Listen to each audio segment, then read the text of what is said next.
Psaume chapitre 5, verset 12. Car tu bénis le juste, Éternel, tu l'enveloppes, tu l'entoures de ta grâce comme d'un bouclier. Psaume chapitre 5, verset 12. Car tu bénis le juste, Éternel, tu l'entoures de ta grâce comme d'un bouclier. Psaume chapitre 5, verset 12. Car tu bénis le juste, Éternel, tu l'entoures de ta grâce comme d'un bouclier. Psaume chapitre 5, verset 12. Bonsoir bien-aimés et merci pour votre fidélité à la prière, à l'adoration de votre Dieu. Prions ensemble, bien-aimés. Seigneur, en cette fin de journée, nous venons te remercier pour ton amour et ta fidélité qui nous ont accompagnés. Père Céleste, merci pour cette journée que nous avons vécue sous ta grâce. Merci pour chaque bénédiction, chaque épreuve surmontée et chaque leçon apprise. Alors que nous nous apprêtons à nous reposer, nous te remettons nos pensées, nos inquiétudes et nos projets. Remplis-nous de ton esprit et accorde-nous un sommeil paisible sous ta protection. Nous nous appuyons sur ta promesse car tu bénis le juste. Éternel, tu l'entoures de ta grâce comme d'un bouclier. Psaume chapitre 5, verset 12. Bien-aimé, si tu n'as pas encore reçu le Seigneur Jésus-Christ dans ta vie comme ton sauveur personnel, bien-aimé, je t'invite à le faire et tu découvriras par toi-même la bonté, la grandeur de l'amour de Dieu dans ta vie. Nous allons donc t'aider à prier. On va te proposer une prière. Tu vas répéter après nous. Tu as dit, Seigneur Jésus-Christ, je t'accepte dans ma vie. Je reconnais que je suis un malheureux. Je reconnais que je suis un pécheur. Je reconnais que sans toi, je ne suis rien et je ne peux rien faire sans toi. Je t'invite dans ma vie comme mon sauveur personnel. Je t'en supplie, Seigneur, viens demeurer en moi. Viens demeurer en moi, je t'en supplie, au nom de Jésus-Christ de Nazareth. Aussi, Seigneur, je te prie de me remplir de ta présence, de ton Esprit Saint, au nom de Jésus-Christ. Amen. Nous allons lire la parole de Dieu bien-aimé dans le livre de Tite, chapitre 1. Salutations. Moi, Paul, je suis serviteur de Dieu et apôtre de Jésus-Christ. Dieu m'a chargé d'amener à la foi ceux qu'il a choisis.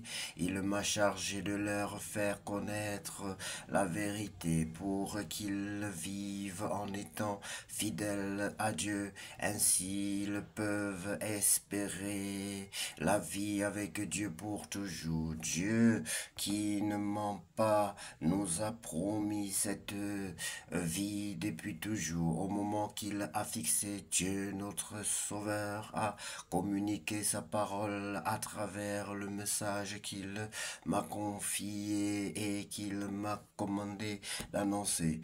Tite, c'est à toi que j'écris.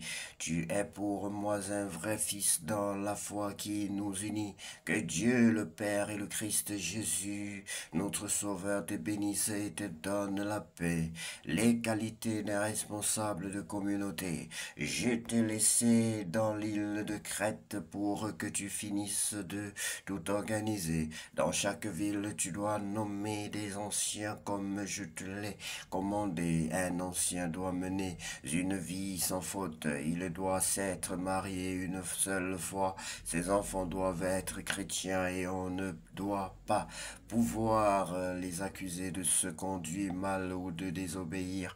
Le principal responsable de l'Église est chargé des affaires de Dieu. Il doit donc mener une vie sans faute, qu'il ne soit pas orgueilleux, ni coléreux, ni buveur, ni violent, qu'il ne cherche pas à gagner de l'argent de façon malhonnête. Il doit bien recevoir les gens qui viennent chez lui et aimer ce qui est bien. Il doit être raisonnable, juste, saint, maître de lui. Il doit être solidement attaché à la parole qui mérite d'être crue, qui est en accord avec ce qui est enseigné, alors il sera capable d'encourager les autres en leur donnant un enseignement juste. Il pourra montrer l'erreur de ceux qui sont contre son enseignement. Certaines personnes enseignent des choses fausses.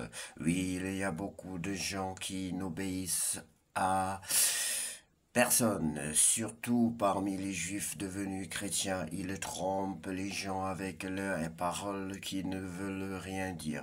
Il faut leur fermer la bouche. En effet, ils bouleversent des familles entières. Ils enseignent ce qu'il ne faut pas pour gagner de l'argent de façon malhonnête. C'est un crétois lui-même, un de leurs sages, qui a dit: les crétois ont toujours été des menteurs, des bêtes méchantes, des paresseux qui ne pensent qu'à leur ventre.